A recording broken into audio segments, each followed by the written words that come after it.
Halo para pendengar, dimanapun kalian berada. Balik lagi di channel Greg Christopher. Oke, pada video kali ini, gue akan kembali membahas tentang light novel Konosuba volume 14. Cerita dalam part yang ketiga ini akan lebih berfokus kepada karakter Yunyun, di mana ia akan menjalani ujian terakhirnya untuk menjadi kepala desa dari klan Iblis Merah. Gimana keseruannya? Mari kita mulai langsung aja pembahasannya. Cerita pun diawali di rumah Megumin. Seperti biasa, pada malam itu, ibu dari Megumin menyuruh Kazuma untuk tidur bersama anaknya lagi.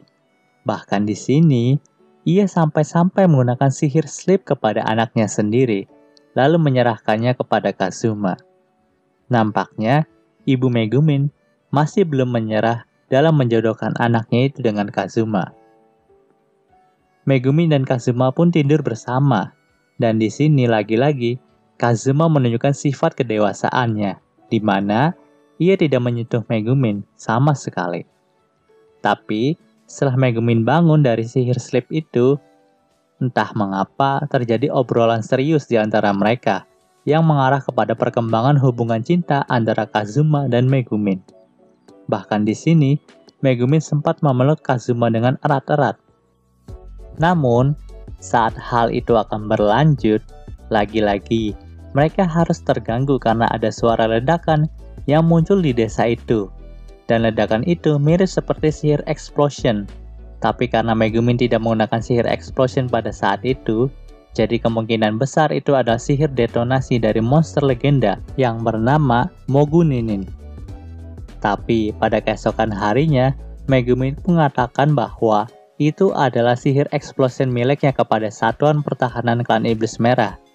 Di sini, Megumin memiliki alasan melakukan hal itu karena ia ingin mengalahkan monster itu diam-diam, lalu mencuri posisi kepala desa dari Yunyun. Dan itulah rencana licik dari Megumin. Panel cerita pun berpindah lagi ke fasilitas misterius Klan Iblis Merah yang diklaim sebagai tempat tinggal dari monster itu. Saat itu, Megumin ditemani Aqua dan Kazuma saja, karena memang Darkness bertugas untuk membantu Yunyun dalam menjalani ujiannya itu. Setelah mereka bertiga sampai di sana, Aqua pun mengatakan bahwa ini adalah sebuah laboratorium, dan Kazuma juga setuju dengan hal itu. Bahkan di depan fasilitas itu, terdapat tulisan dalam bahasa Jepang yang berarti bahwa fasilitas ini bernama Departemen Pengembangan Noise. Di sini, Megumin pun terkejut karena Kazuma bisa membaca tulisan yang ada di sana. Karena memang para klan Iblis Merah sendiri tidak bisa membaca tulisan itu.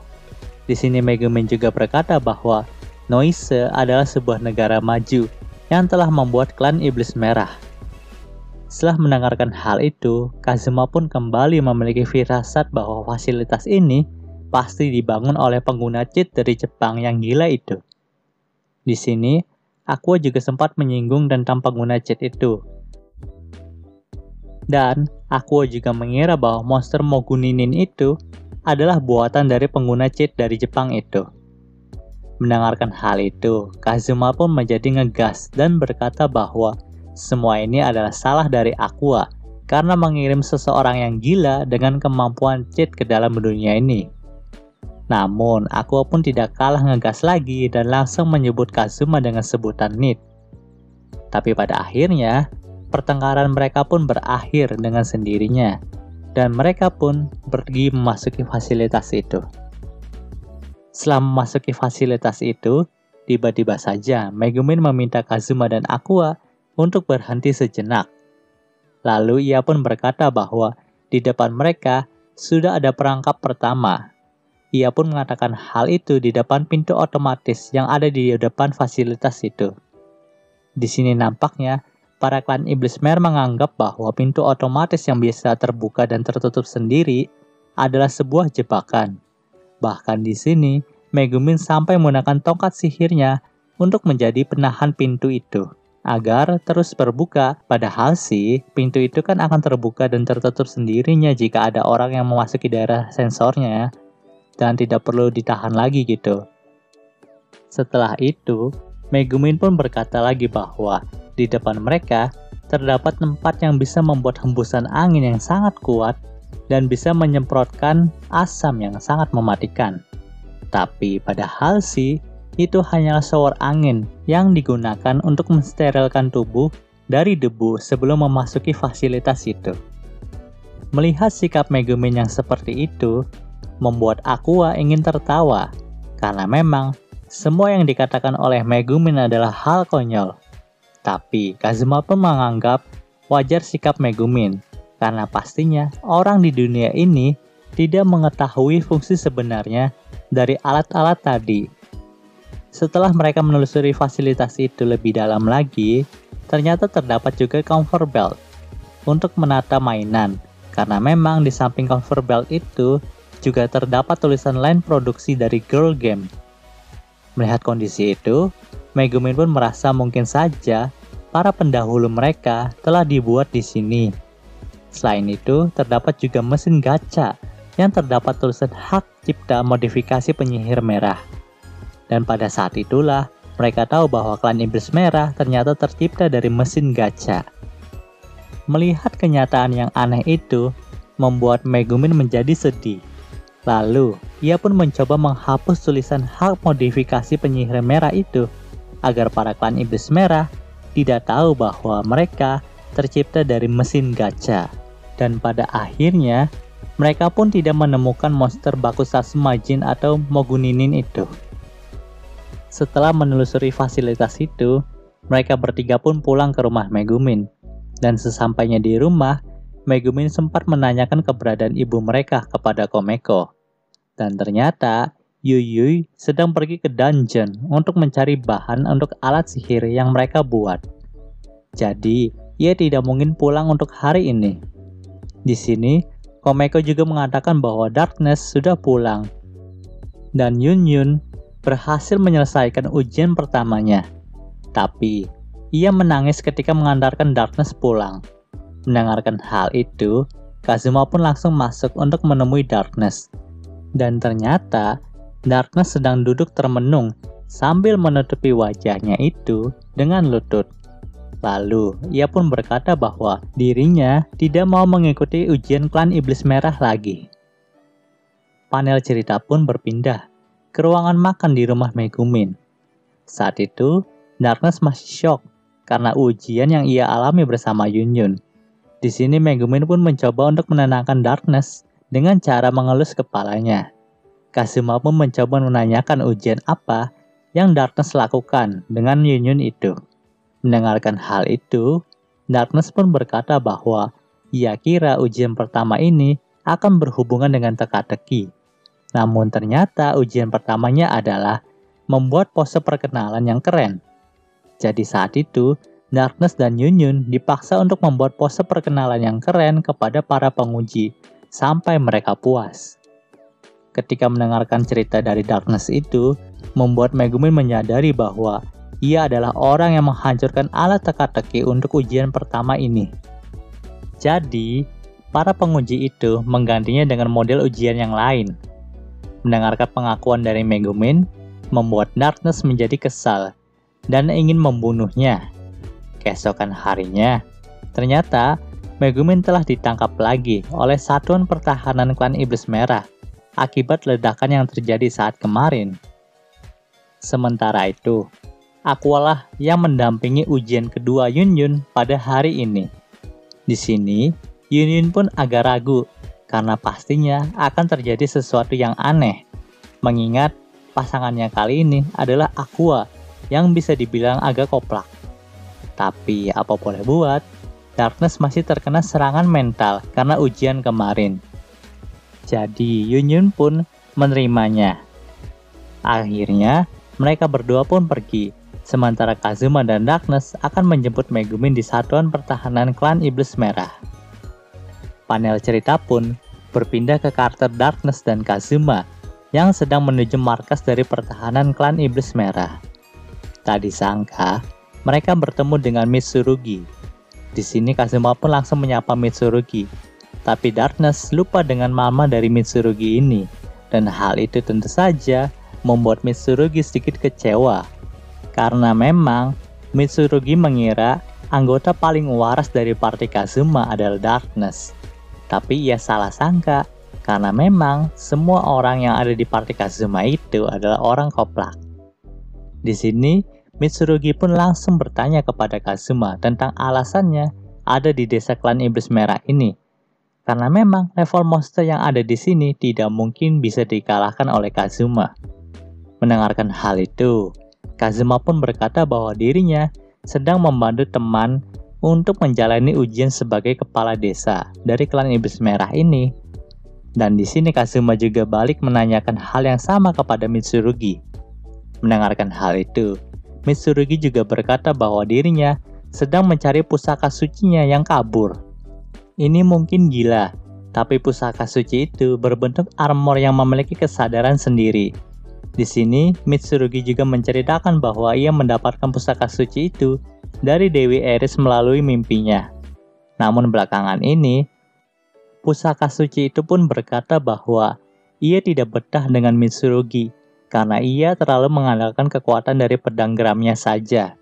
Dan pusaka suci itu bilang bahwa ia memiliki urusan lain karena klan iblis merah memiliki peramal yang dapat meramal dengan tepat. Maka Mitsurugi berharap ia bisa menemukan pusaka suci itu dengan bantuan peramal itu.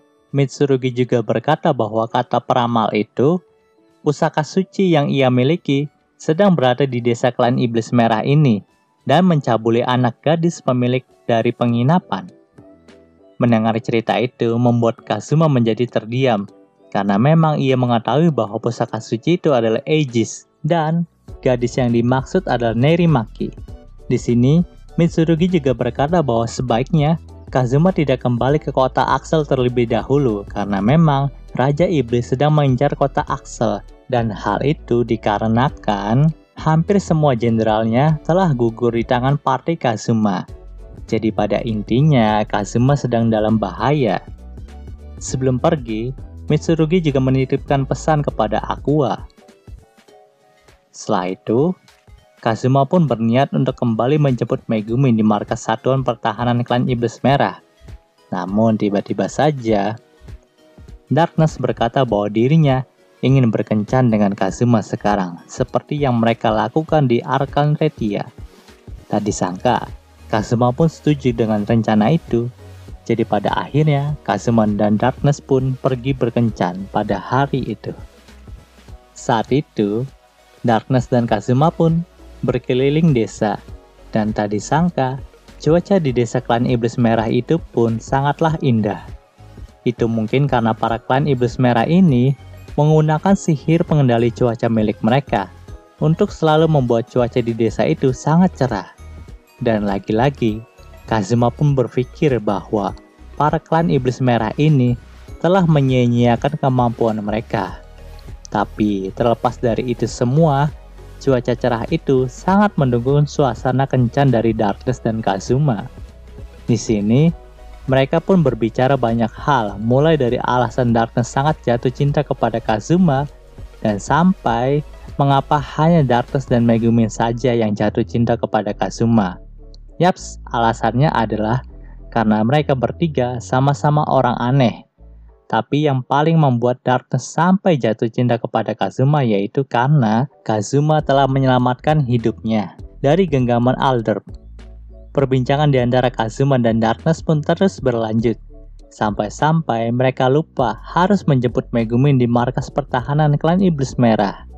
Namun, hal itu tidak diperlukan lagi, karena saat itu Megumin telah keluar sendiri dan melabrak Darkness dan Kazuma yang sedang berkencan.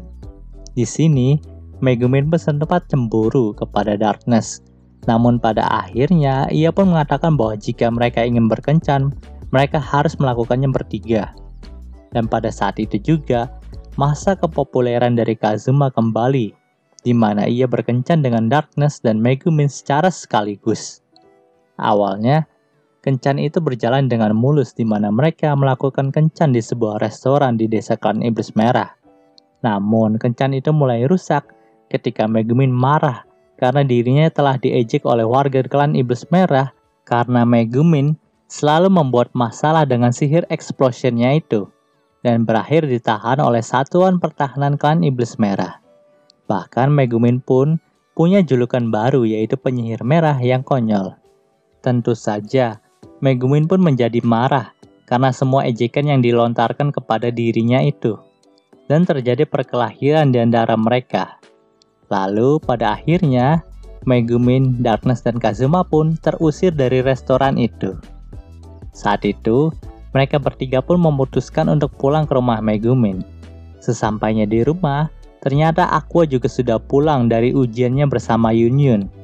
Dan yang mengherankan, Aqua pulang dengan tubuhnya yang dipenuhi dengan lumpur. Lalu sambil menangis, ia pun berkata bahwa ujian kali ini adalah ujian yang mirip sekali dengan benteng Takeshi, di mana Yunyun dan Aqua harus menghadapi banyak permainan rintangan, dan jika mereka gagal, mereka harus mengulangi lagi sampai mereka berhasil. Dan hal itu yang membuat Aqua sampai-sampai trauma, lalu menangis. Masalah pun tidak selesai di situ saja, karena tiba-tiba saja Yuyui sudah pulang dari dungeon, dan tentu saja ia meminta lagi Kazuma untuk kembali tidur dengan Megumin. Gue bener-bener gak habis pikir dengan sikap ibu yang satu ini loh. Yuyui pun melakukan segala cara untuk mewujudkan hal itu. Dan saat Kazuma tidur bersama Megumin, di sini Kazuma masih kuat iman dan langsung mengalihkan pembicaraan mereka tentang hubungannya dengan Megumin. Akhirnya pada malam itu, Kazuma dan Megumin hanya tidur bersama sambil berpegangan tangan saja. Panel cerita pun berpindah keesokan harinya. Saat itu entah mengapa, Megumin kembali bertengkar dengan satuan pertahanan klan Iblis Merah. Di sini nampaknya, Megumin akan kembali mengacaukan ujian dari Yunyun lagi dengan sihir ledakannya itu. Jadi pantas saja, satuan pertahanan klan Iblis Merah pun kembali menahannya.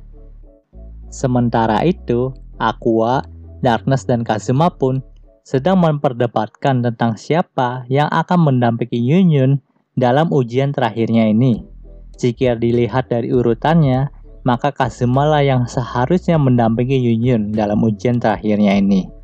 Di sini Kazuma pun berkata bahwa ia tidak akan mendampingi Yunyun. Namun, ia telah menyiapkan penggantinya, yaitu sebuah pusaka suci yang bergerak sendiri yang bernama Aegis. Awalnya, Aegis tidak ingin melakukan hal itu.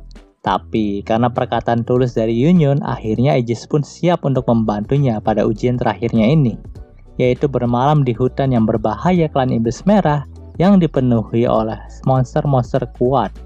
Sebelum Aegis mendampingi Yunyun, ia sempat menyebarkan kemesemannya itu kepada Darkness. Namun, hanya Aqua lah yang tidak mendapatkan kemeseman dari Aegis.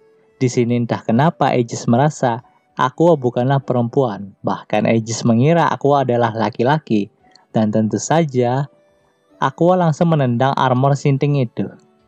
Tapi terlepas dari itu semua, Kazuma pun yakin bahwa Aegis bisa akur dengan Yunyun, dan benar saja saat melakukan ujian bersama Yunyun, Aegis sedikit demi sedikit mengakui Yunyun sebagai temannya, dan bahkan siap untuk melindungi Yunyun dari serangan beruang sekali serang.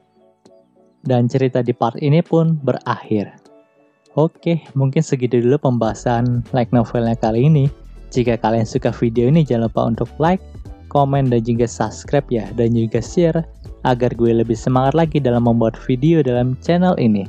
Terima kasih telah mendengarkan sampai titik ini, dan sampai jumpa. Bye.